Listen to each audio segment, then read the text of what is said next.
Over the last year, I have been moving things around in my sewing room. I got some new fixtures when my local Joann's closed. I decided to finally tackle the disaster that was my sewing closet so that I could actually find things and stop buying more zippers and stuff that I already had and get that organized. And then I also got all of my books together from that were like in a couple of different rooms, put all my sewing, fashion, and pattern making books in the same place. So now everything is easier to find. Today, I am taking you on a new and updated sewing room tour for 2023. So just starting with an overview of my space, you can see I've got a bunch of bookcases here. There's a pattern cabinet with some additional drawers around it. My cutting table is in the middle of the room. I've got fabric on display in the back corner, my sewing cabinet with my sewing machine, one dress form, my lovely thread display, and dress form number 2. And then back over here, I've got a nice and neatly organized closet. I'm gonna go into more detail about all of these things. So this is the first wall when you come in through the door that's over to the right.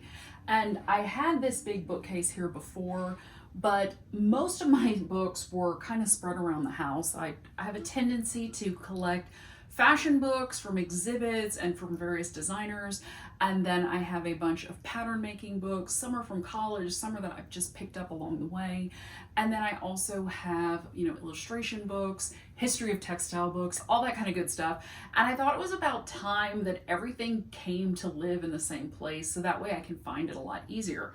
So you can see I've got pattern making books and Vogue sewing books all here. I've got some Japanese and more indie pattern books on the second shelf. Fashion books are all on the bottom. And then over here we have an assortment of kind of more history books or personal fashion experiences, sewing, and then of course more pattern books. And then the bottom is mostly art books and illustration.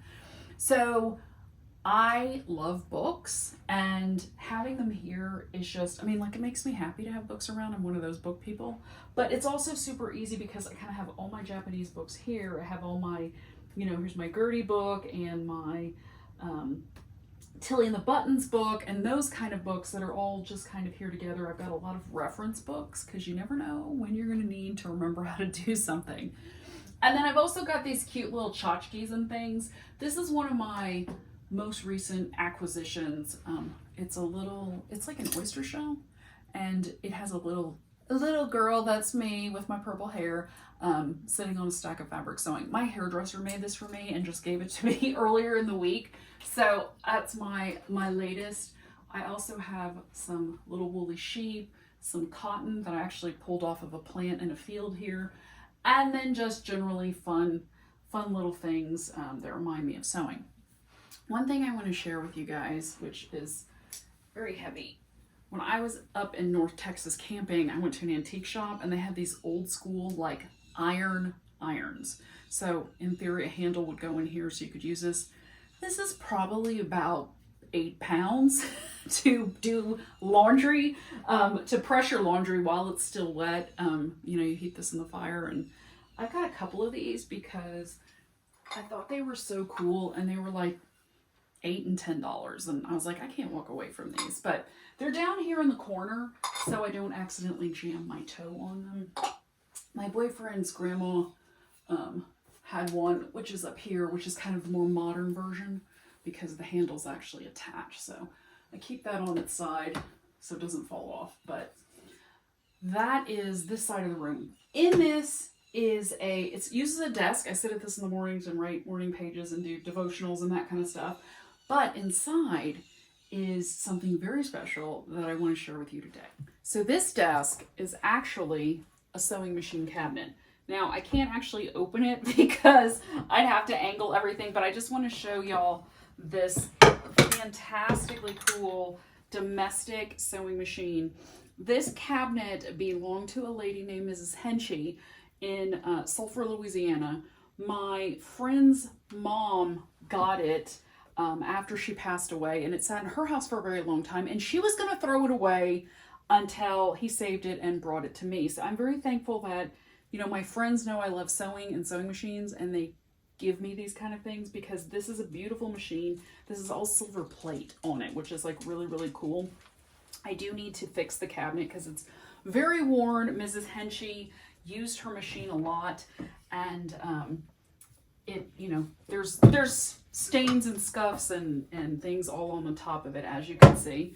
But the cool thing about this is when he brought it to me, it was full of all kinds of sewing stuff. So it has all the original presser feet for the sewing machine. It has a buttonholer. It has all kinds of cool thread that's like on wooden spools. It actually has, I left everything in it because I added a few things of mine to help with organization, but you know, I wanted it to just kind of stay the way that she left it for the most part. And everything is still in the drawer. So I sit here every morning and I just really love the fact that it's a desk and a sewing cabinet because you don't get that very often. And this is from, I think this was a 1942 or 45 machine. And so it still works. The light bulb will burn you if you're not careful.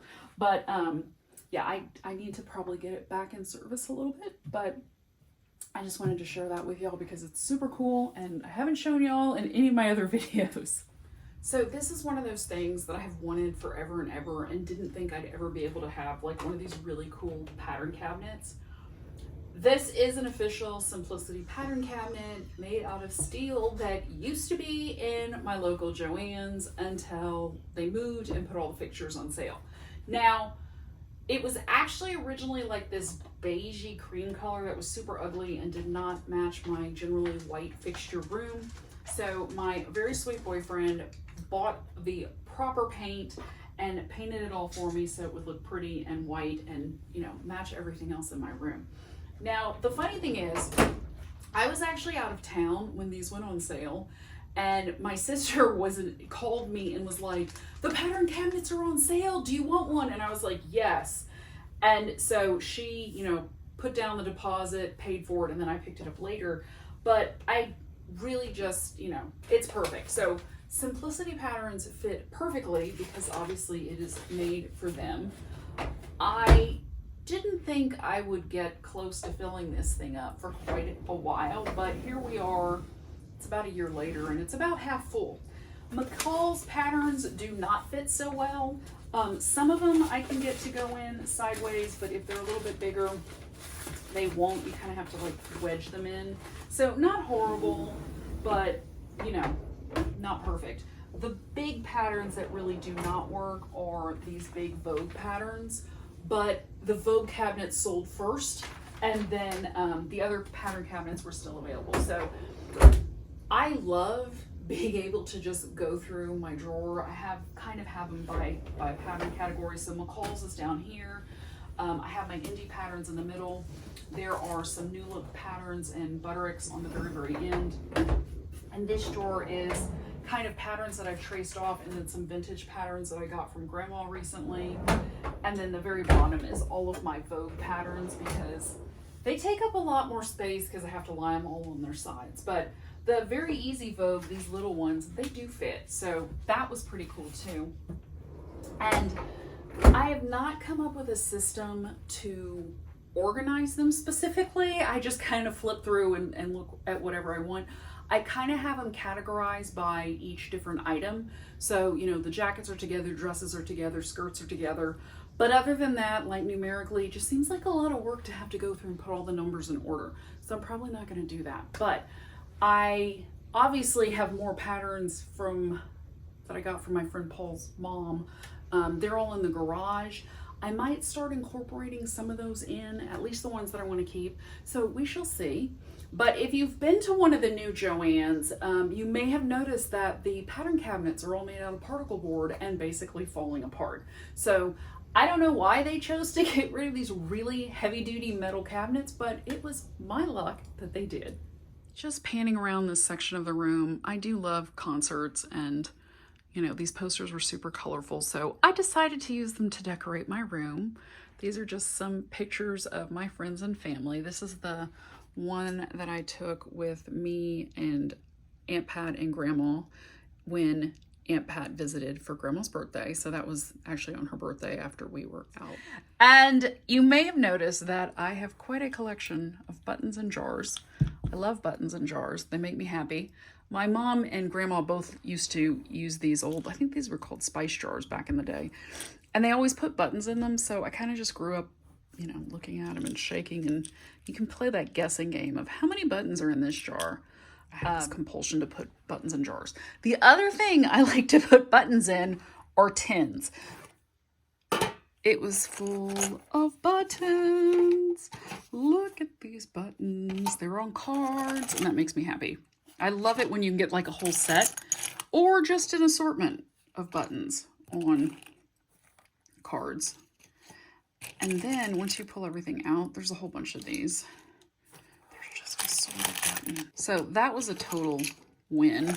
And my sister was like, of course you found a tin full of buttons at the vintage shop. And then this is just a tin that I bought, which I put buttons in. So these are a bunch of buttons I recently bought in Louisiana. And then these were some vintage finds from the International Quilt Festival that I bought last year in a button buying frenzy. Look how gorgeous these are. And haven't used yet. And this tin is fruitcakes come in this tin from here in Texas, up in Corsicana. And I took out the fruitcake. Let me open this one. And put buttons in it. Yay! Because the can's just really pretty. I mean, it's so classic. And then I needed more space for buttons. So why not put them in here? Jen got me this tiny quarter-size dress form, which my plan is to use this when I do some of these crazy Japanese, like super sculptural patterns, because the pattern book is all in quarter size, so that way I can kind of play with them and see how they work and if I want to recreate them in, you know, my actual size. Below the button tin stash are drawers, and this is where I put a lot of random, you know, fabrics. So these were some of the little zip quilt projects that I made with quilting fabrics. So a lot of cotton fabric in here, more fabric in here. This is some linen. There's some bamboo knits, some raw silk, just generally assortments. I have these on cardboard pieces to kind of keep them more or less organized. It doesn't always work. And this bottom one is all silk. So I think that my Liberty Silk will come live in this drawer and until I actually get up the nerve to use it. This is another Joann's fixture. It may not look like much, but this is one of those fabric rounders that they used to have on display in the store where like the top of the fabric would come over each bolt.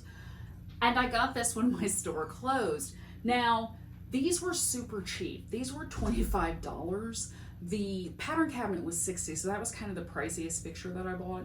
But this was one of the ones that I really wasn't sure about because first of all, it was this hideous beige color. Thankfully, Dan was able to paint it and it matches the walls, you know, it's just a nice pure white color.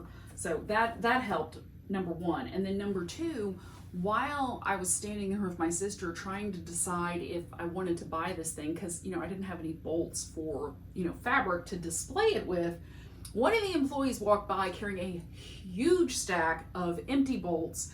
And I was like, oh, hey, can I buy those? And she goes, no, they're for the trash. You can just have them. So I got a ton of free paper bolts that they were just going to throw away. And then it was like, okay, it's a no-brainer. I'm totally going to buy this because, you know, if I've got the bolts, I can put out all my fabric. And I have to say, I really love seeing my fabric in my room every day when I walk in. It's very inspiring. It also helps me remember what I need to use and not go buy new stuff. So that's another thing.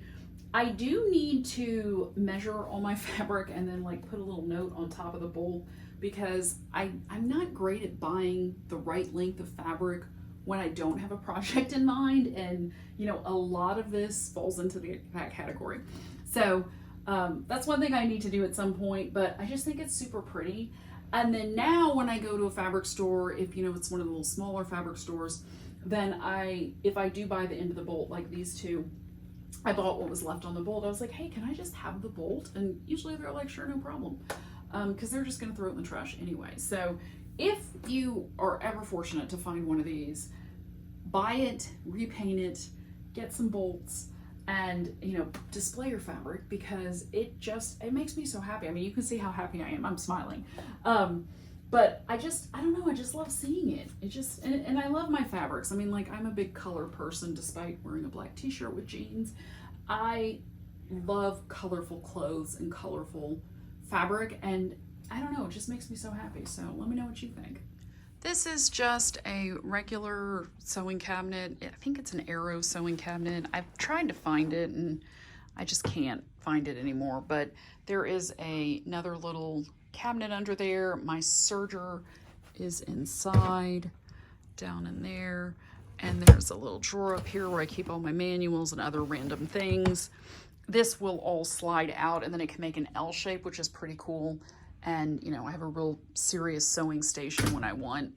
But my Bernina fits in it perfectly. And, I've got all my things accessible.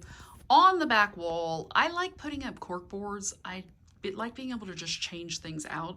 I have not changed these out in a while because these are some older fashion illustrations from my college and grad school days, and I just really like looking at them. I put up my favorite ones, and I just haven't ever swapped them out with anything else, but that's okay. And I have patterns over there, some that I've cut out, and then some paper patterns that I downloaded and taped together. So that's all with my rulers for easy access when I decide that I'm going to start that kind of a project. Obviously, this is another fixture from Joann's. This thread display cabinet was $35, and I was the only one who bought one. They were all still there once the store actually closed, and I kind of wondered what was going to happen with them because, I don't need more than one, but it didn't seem like anybody thought it was cool to have like a whole bunch of thread in their sewing room. Now, I've actually been wanting one of these for a very long time. I found an antique one in a shop up in Brenham, 2 or 3 years ago. And it was metal, and it had little teeny tiny spools of thread with, ancient thread on them. But it was $200. And it was the kind that would sit on a counter, like, in a general store or something. And number one, I wasn't paying $200, but then number two, it was really big, and I don't have a table to put that on. So when I had the opportunity to buy a real freestanding one for only $35, I jumped at that chance. And then up until recently, there was not a lot of thread in it. But when my Aunt Pat passed away, I inherited her thread collection. And because she was an avid sewer and quilter, she had a ton of thread. So the majority of this thread is from my Aunt Pat, and it makes me happy to be able to look at it and think about her and everything that she used to sew.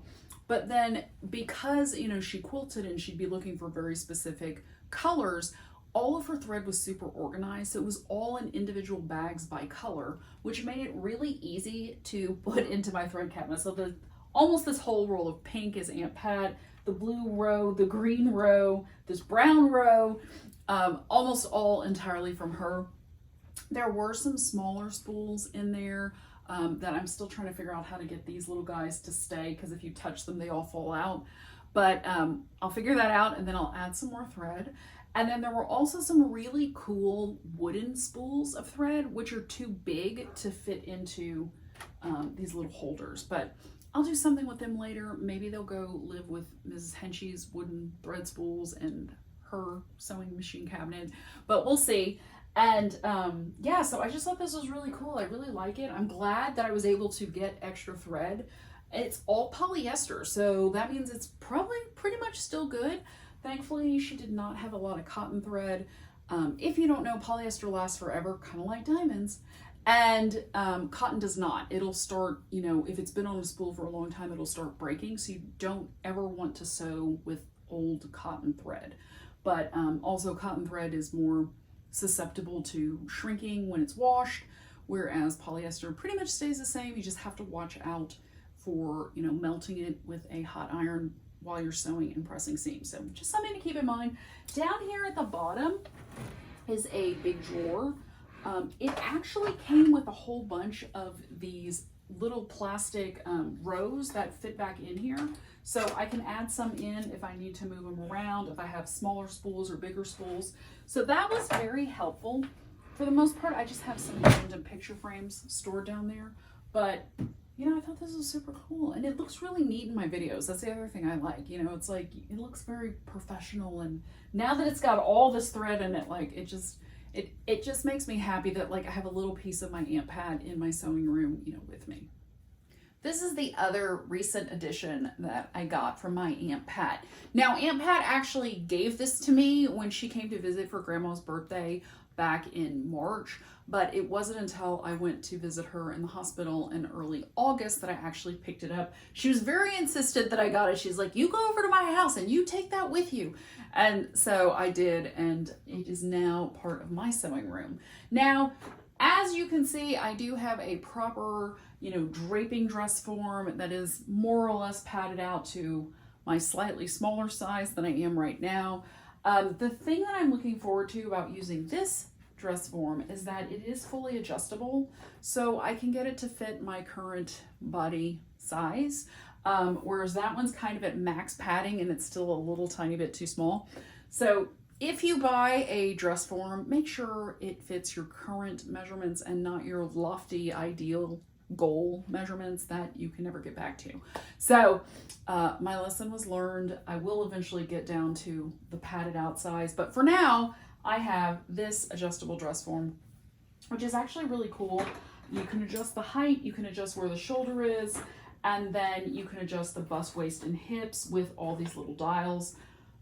It doesn't look super intuitive, so thankfully I found the instruction manual when I was going through some of the drawers in Aunt Pat's house, and I am looking forward to using this kind of to just help with fit issues. Not that I have a lot of fit issues, but sometimes, you know, it's just helpful to be able to base some seams together, throw it on something, and then just double check that it's going to be fitted before, you know, you go through the process of putting the whole thing together. I've got some videos where there were some problems because of fit and because I was using indie patterns that were out of books that weren't exactly accurate size-wise once I actually sewed them up. So I could have avoided all of that and not had to rip out entire garments if I would have had one of these back then. But moving forward, it will be something that I will be using very regularly to make sure everything I make actually fits properly. All right, so this closet was a total disaster, and it was not even included in my sewing room tour video from last year because it was just a total wreck. But back in January, when the Alpha was on sale, I decided it was time to get organized and buy some.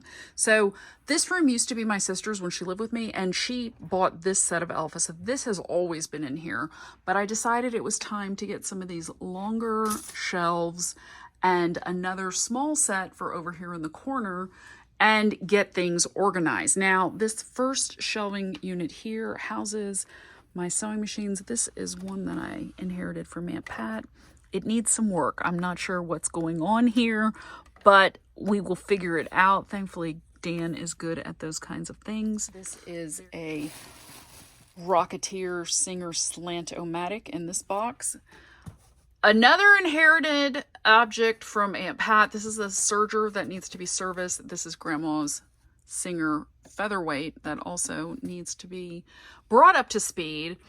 And then I just have some general organization stuff at the top. Those are some of the extra thread spools that I got from Aunt Pat. On the very top up there are some embroidery projects, various crafting, glue guns, that kind of thing. All of my serger thread fits neatly in these heavy plastic containers. I got these at Hancock's before Hancock's went out of business. So I'm glad I did. I'm glad I invested in that. This is my scrap bin for scrappy pieces of fabric that I might want to do something with later. And then this is all my camera stuff. And moving down, I've got these cute little drawers that I think I got at like Dollar Tree or something with random, you know, notions. These are some metal buttons. These are clips to make bracelets, patches, and stickers. Here's my grommet making tools, my safety pins assorted by sizes. These are very convenient if y'all don't have any of these. Here's my wig making head. And then I've got more boxes that I got from Joann's down here. This is another vintage thread holder that's empty right now because all those thread spools went into the thread cabinet. And then I've got my general sewing boxes and art boxes down here. Now coming back on this side, my lighting and recording equipment is on the bottom shelf. These are some bins that I also bought when I was at Joann's.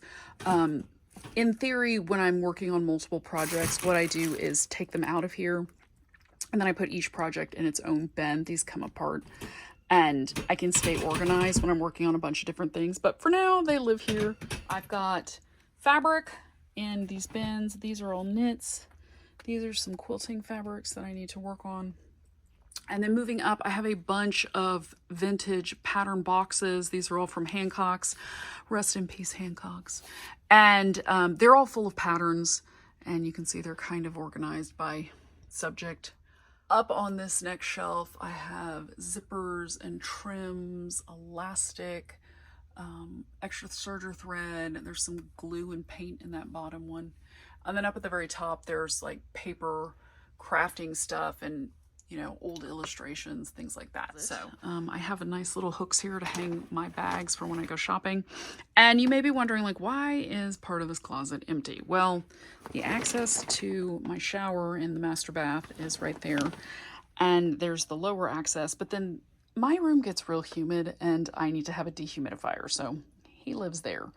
And I have some extra bolts of fabric that I just kind of lean up against the corner. Very bottom, big plastic bins full of fabric. These are all vintage fabrics that I inherited from grandma. So more polyester. I think that's costuming fabric over there next. This is a lot of more recent purchases. I have some Chanel tweed that I got from Spain that will be making an appearance later once the weather cools off. And then that looks like more knits and assorted fabrics. That is the new and improved closet, which I think you will agree is very neatly organized, and it's so much easier to find things now. So that is a double bonus. I hope you've enjoyed my sewing room tour. I have loved sharing my space with you. This is really my happy place. Like whenever I'm having a bad day, even if I'm not planning to sew, I just come and sit in here for a little while and I automatically feel better. So I hope you've enjoyed it. If you want to see what it used to look like, you can totally check out this video coming up next. It is pre-Joann fixtures. You know, you can do a compare and contrast. Let me know which one you think you like better, and I'll see you over there.